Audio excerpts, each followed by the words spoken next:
of this land, enriched. You're watching DD India Live. I am Ramesh Ramachandran. Coming up in the next 30 minutes. Israel's Prime Minister Netanyahu says he is open to tactical pauses in fighting to allow the entry of aid into or exit of hostages from Gaza. Biden talks to Netanyahu about protection of civilians. Netanyahu calls it a global battle against an axis of terror. This is not a local battle. This is a global battle.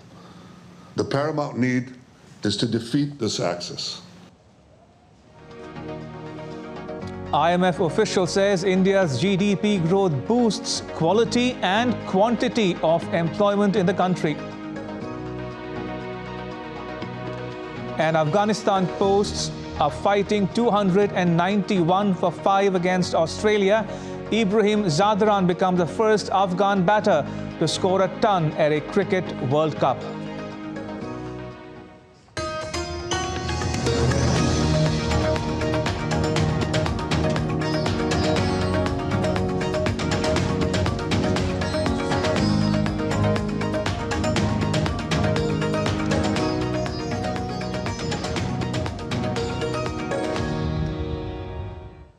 First up, the latest on the Israeli-Palestinian conflict.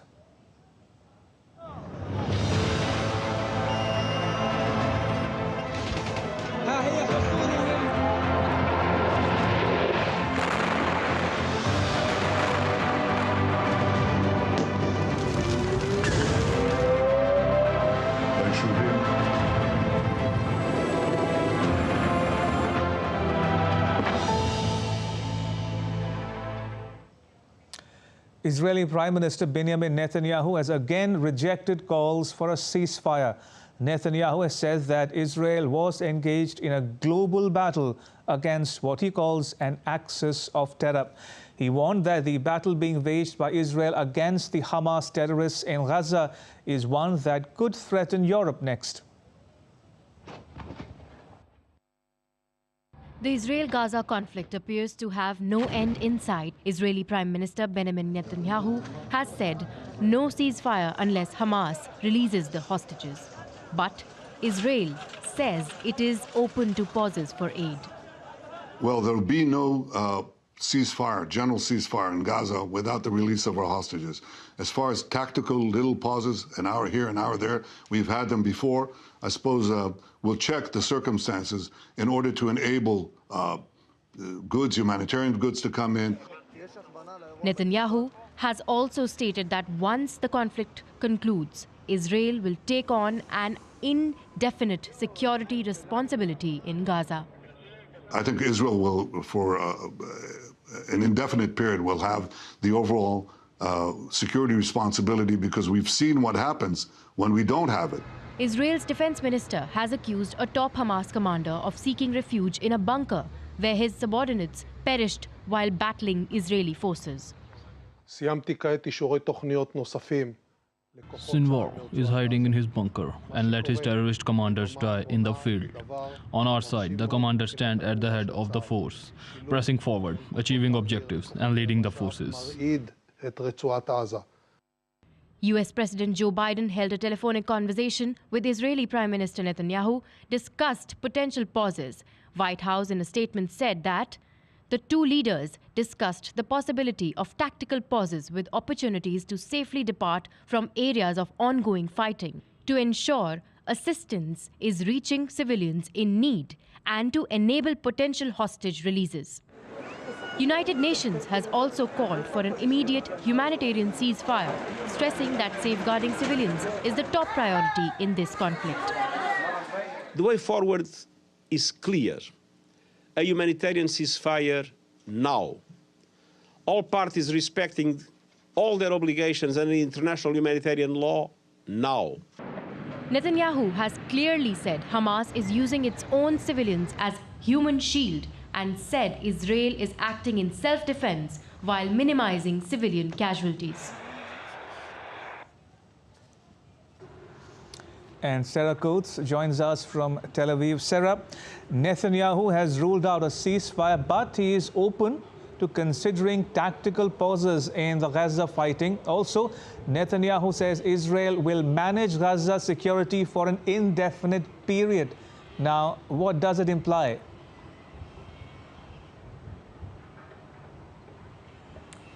Well, look, on these pauses, it depends on when they are implemented, of course, and for just how long. He has said something along the lines of 1 hour here and there. That could potentially be enough to get aid in. But the fear here is over the fate of these hostages as Israel continues to move deeper into the Gaza Strip. We know that troops are right now on the border of Gaza City, and the IDF has just released pictures of Israeli forces destroying some of this tunnel infrastructure. And look, this is where the concern lies, given that a lot of these hostages are believed to be being held in these underground tunnels. It's known as the metro. So look, with regards to these pauses, it would certainly, do a little bit to get this aid in and to get potentially wounded people out. But in terms of Israel potentially having an agreement or ruling the Gaza Strip in terms of security, well, this has really been the first time we've heard this come out of the mouth of Benjamin Netanyahu. He said a little while ago, a few weeks back, that Israel has no intention of reclaiming Gaza. And we did hear also from the President Biden saying that it would be a mistake. So look, certainly a lot of talk here in Israel about these comments from the Prime Minister. But before this, there were, of course, comments over potentially the Palestinian Authority taking control of the Strip, or also a coalition of neighbouring Arab partners. So look, this is yet to be seen what happens there in terms of security. Right. And also, Sarah, the Israeli military has encircled the Gaza city in the northern part of the enclave. So is an all-out assault on the Hamas imminent?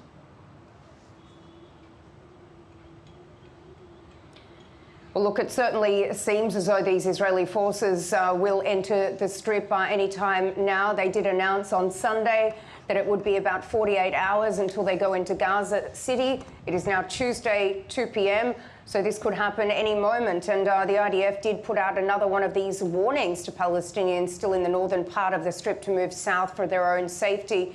And we've just seen some pictures released by the Israeli military of hundreds upon hundreds of people marching from the north to the south, many of them with their hands raised, waving white flags in the air. So from everything we're seeing on the ground, it certainly seems as though the military may make its way into Gaza City any time now. But over the last 24 hours, the military has said that it has destroyed much of Hamas's infrastructure, as I mentioned, these underground tunnels. It also says it killed a number of top field commanders, really crippling Hamas's ability to retaliate. So I'm sure we'll see more in the next few hours as Israel gets closer to Gaza City. All right, we'll leave it at that. Sarah Coates in Tel Aviv, thank you. Much appreciated. Right, in other news, day one of the G7 foreign ministers meeting has wrapped up in Tokyo with a flurry of bilateral meetings. Japan is hosting the diplomat for talks dominated by conflicts in West Asia and Ukraine, as well as addressing military assertiveness by China. DD India's Chris Gilbert reports from Tokyo. The first day of the Foreign Ministers Summit was heavily focused on bilateral one-on-one meetings, beginning with Yoko Kamikawa, Japan's foreign minister, meeting with her Canadian counterpart, Melanie Joly, the two agreeing to cooperate and work together in the future, and Japan thanking Canada for its military involvement in the Indo-Pacific, such as the deployment of the HMS Vancouver to help enforce sanctions against North Korea. That was followed with a one-on-one with James Cleverly, her UK counterpart, at a 2+2 with defence ministers involving UK Defence Minister Grant Shapps. Of course, the UK and Japan signed a landmark deal earlier in 2023, allowing them to deploy troops troops to each other's territories. This will be illustrated later in November with the second round of Operation Vigilant Isles. This is land-based defense exercises involving troops from the UK and Japan Self-Defense Force here in Japan. Anthony Blinken, the US Secretary of State, paid a courtesy call to Fumio Kishida, the Prime Minister of Japan, and then had a one-on-one with Yoko Kamikawa himself before all 7 foreign ministers and the EU as well had a working dinner together in the same room for the first time, at least at this summit. Wednesday is going to be the day of major heavy lifting with 5 working sessions, including outreach to virtually to counterparts from Ukraine and Central Asia. Top of the agenda is very likely going to be how the G7 responds, how it communicates, how it navigates the ongoing conflict in the Middle East and Israel's ongoing bombing of Gaza with the rising death toll there and concerns about any potential spillover conflicts in the region. There is business to conclude from previous summits in the year, such as reaffirming the G7's, as they've said, unwavering support for Ukraine and the ongoing conflict against Russia, and of course how these countries individually navigating their complicated diplomatic and economic relationships with Beijing, while the G7 as a whole has condemned perceived economic coercion by China and Chinese military assertiveness in the Indo-Pacific. This will likely wrap up in a joint statement when the G7 foreign ministers meeting, the second one in Japan for 2023, concludes on Wednesday. Chris Gilbert in Tokyo reporting for DD India. As the conflict between Russia and Ukraine continues, Kiev on Monday launched a criminal investigation into the 19 soldiers of the 128th Mountain Assault Brigade who were killed last week in a Russian air attack. President Volodymyr Zelensky was seen condoling the families of the soldiers. This is a tragedy that could have avoided. The Minister of Defense, Umerov, reported to me about what measures have been undertaken to clarify all the circumstances of what has happened. The main thing is to establish the complete truth about what happened and what prevents such incidents happening again. Ukraine President Volodymyr Zelensky has dismissed the idea of holding an election in the country during wartime, calling it irresponsible. And finally, the waves of any political divisive things must stop. We have to decide that now is the time for defense, the time for a battle on which the fate of the state and people depends, and not the time for the throws that only Russia expects from Ukraine. I believe that elections are not appropriate at this time, and if it is necessary to put an end to a particular political dispute and continue to work only in unity, the state has structures that are capable of putting an end to it, giving society all the necessary answers, so that there is no room for conflicts and someone else's game against Ukraine. Now, as the Ukraine-Russia conflict drags on, EU officials are eyeing talks starting next year with Ukraine and Moldova. The European Union's executive will recommend the bloc open membership negotiations with Kyiv once it meets outstanding conditions on Wednesday. A senior Ukrainian government minister said Kyiv expected the EU to provide a positive appraisal of its progress on the path to membership in a report this week. In its 3 decades of independence, Ukraine has sought to forge its own path as a sovereign state while looking to align more closely with Western institutions, including the EU and NATO. Moscow claims to have destroyed multiple weapons, while Ukrainian forces claim to have thwarted Russian attacks in multiple directions in the past 24 hours. Russian Defense Ministry said that Russian forces destroyed several artillery guns and vehicles of the Ukrainian forces. On the same day, a report released by the General Staff of the Ukrainian Armed Forces showed that more than 50 battles were fought on the front line. U.S. President Joe Biden trails Republican frontrunner Donald Trump exactly a year before the 2024 U.S. election. Results of a poll show that 5 out of 6 swing states favor Trump over Biden for president in 2024. Those states are Arizona, Georgia, Michigan, Nevada, and Pennsylvania. Wisconsin was the only swing state to show Biden ahead of Trump. Biden defeated Trump in all 6 states in 2020, but Trump now leads by an average of 48% to 44% in those states, the polls showed. Still to come on DD India Live. International Monetary Fund official hails positive impact of India's GDP growth. World leaders to gather in the French capital this week for the 6th edition of Paris Peace Forum.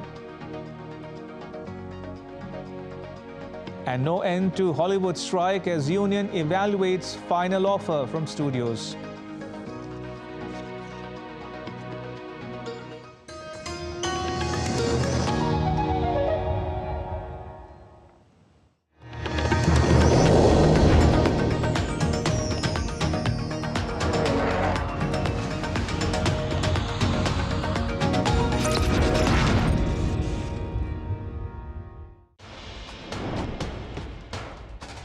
Wherever news breaks, whatever it takes. Connecting corners, cutting across continents. Stories that matter from across the globe. Accurate, authentic journalism that serves you right. From politics to glamour, from sports to world affairs, with a fusion of aesthetics and substance. Introducing news in a new avatar. Experience the world through a new lens. Stay tuned to DD India for an exciting journey beyond borders.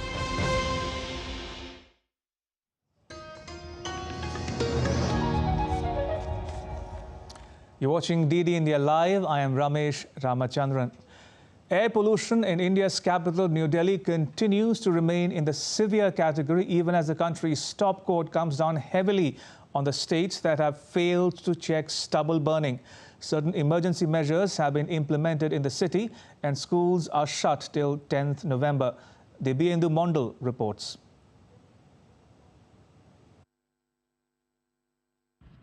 Delhi is covered under a haze. A thick blanket of smog is covered around the national capital over the last 1 week. This is not ordinary fog, but a combination of toxic fumes and chemicals. The air quality index in Delhi is still under the very poor category. The AQI on Tuesday remained between 350 and 399, almost 7 times more than the prescribed safe limits by the World Health Organization. Every day, millions of people are breathing this toxic air. This toxic air is affecting the lives of millions of people living in the NCR region. From young to old, people are coming with complaints of chest congestion, itch in the eyes and throat, cough, and sometimes even severe health complications. Problem इसमें होता है मुझे सांस लेने में problem होती है, खांसी प्रॉब्लम होती है, एलर्जिक सा फील होता है, आइज़ के अंदर थोड़ा सा ईचिंग सा फील होता है, ये प्रॉब्लम होती है उसका। या ये पोल्यूशन बढ़ता है तभी प्रॉब्लम आती है, ये during the time of morning या फिर इवनिंग के टाइम पे मुझे ज़्यादा फील होता है इसके अंदर। Doctors are also witnessing an increase in the influx of patients, both within the OPDs as well as increase in hospitalizations. All of our stable patients who take care of themselves, take their medications regularly, follow up regularly, do whatever investigations we tell them to do, they also become so unstable at this time of years, and a lot of them are actually admitted to hospital for about a week, 10 days sometime, and some of them even land up in ICU. Asthma patients, children and the elderly are most affected due to the increasing pollution levels. Several studies have also suggested on the long-term impact of the hazardous air quality in Delhi. Children are coming to OPDs with the symptom of what you call asthma acute exacerbation. That means there is increase in symptoms in terms of cough, shortness of breath, wheezing. Studies have already established that air pollution or exposure to this extreme air pollution, and eventually they might be having lesser lung capacity as compared to what they should have as adults. The increasing stubble burning has also caught the attention of the Supreme Court. The Apex Court has come down heavily on the states that has failed to check the rampant crop residue burning in their jurisdictions. The Supreme Court has asked these states to stop the stubble burning immediately and find a long-term solution for the problem. But now with stage 4 of the graded action plan kicking in for the national capital and the Met Department predicting a western disturbance that is likely to hit the Delhi NCR region, it is expected that the air pollution level is going to come down further in the coming days. But post-Diwali, whether the air quality index again plummets to the hazardous or severe category is something that we have to wait and watch for. With camera person Sarda, this is Dipyendu Model from New Delhi for DD India. From its GDP growth rate to its instant payment system, India's economic rise and innovation continue to make waves around the world. More in the next report. The Indian economy is being praised by leaders from world over. IMF Executive Director hailed India's GDP growth and highlighted the positive impact. If you look at regular, employees and salaried workers, that number has increased from 11.5 crores in 2017-18 to 13 crores. In other words, a 1.5 crore improvement, which itself in percentage terms was 13% increase. This is not the first time India is being praised. The country was seen as one of the bright spots in the global economy. We have a growth rate for India which is 6.8 in 2022. Let's not forget, this is one of the bright spots in the global economy right now. Let's also take a look at how India's growth has become the talk of the town globally. According to the S&P Global Market Intelligence, India will become the world's third largest economy by 2030, surpassing Japan. India's growth rate was also the second highest among G20 countries as per the World Bank. Top US Treasury official Jay Shambog also hailed the country's instant payment system UPI for becoming a leader in cross-border payments. India accounts for the highest number of digital transactions, accounting for nearly 46% share as per the 2022 data. In April 2023, the World Bank projected 6.3% GDP rise for India. However, the country beat expectations to grow at 7.2% in 2022 and 2023. As of February 2023, in the automobile market in India, two-wheelers and passenger cars accounted for 77% and 18% market share during the year 2021 and 2022. India aims to double its auto industry size to Rs 15 lakh crores by the end of the year 2024. There's also been an FDI inflow of $33.7 billion in the industry from April 2000 till September 2022, which is around 5.48% of the total FDI inflows in India during the same period. India's consumer goods sector clocked a 9% growth in value in the July to September quarter as spending power improved in the hinterland. This according to a report by market research firm Nielsen IQ on Tuesday. Rural markets showed continued recovery during the quarter, with sales volumes rising 6.4% from 4% in the June quarter. Rural market volumes had fallen roughly 2 to 5% in the preceding 4 quarters.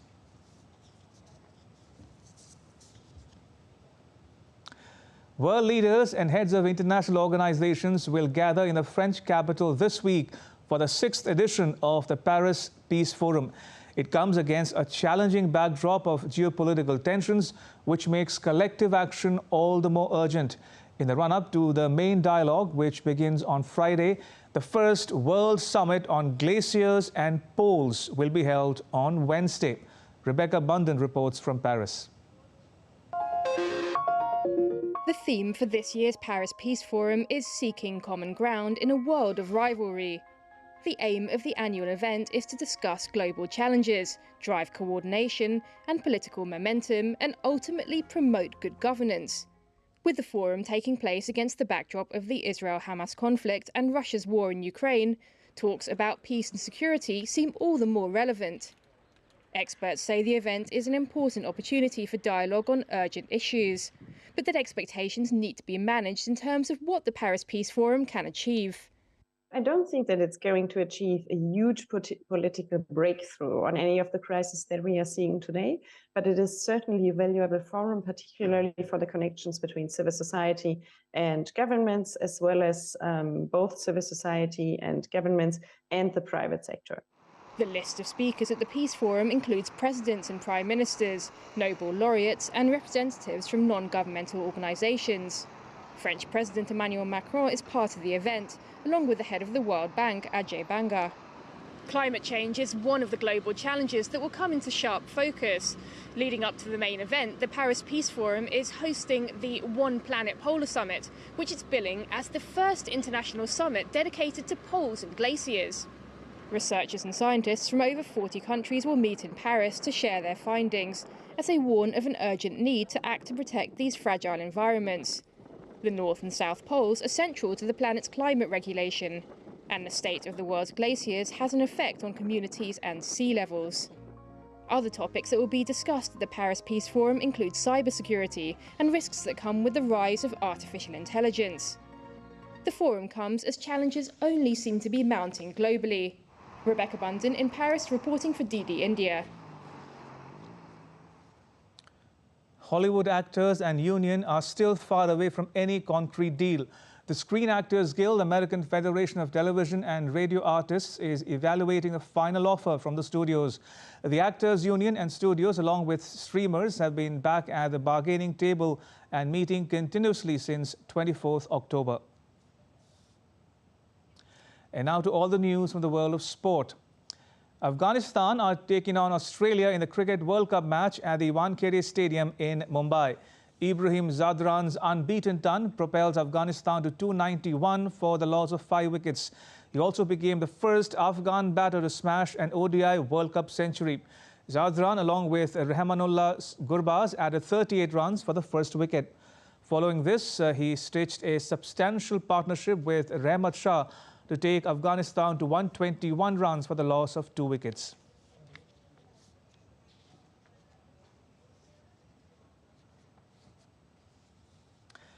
And that's all for this edition of DD India Live. Let us know your thoughts on the news of the day. You can connect with us on Facebook, X and Instagram.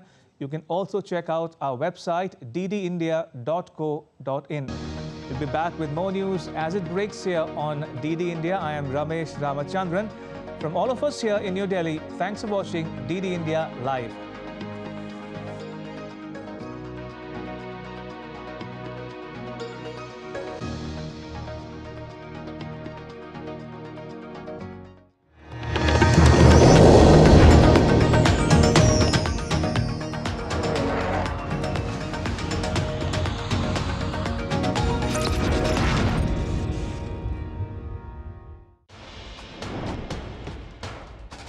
Wherever news breaks, whatever it takes. Connecting corners, cutting across continents. Stories that matter from across the globe. Accurate, authentic journalism that serves you right. From politics to glamour, from sports to world affairs, with a fusion of aesthetics and substance. Introducing news in a new avatar. Experience the world through a new lens. Stay tuned to DD India for an exciting journey beyond borders.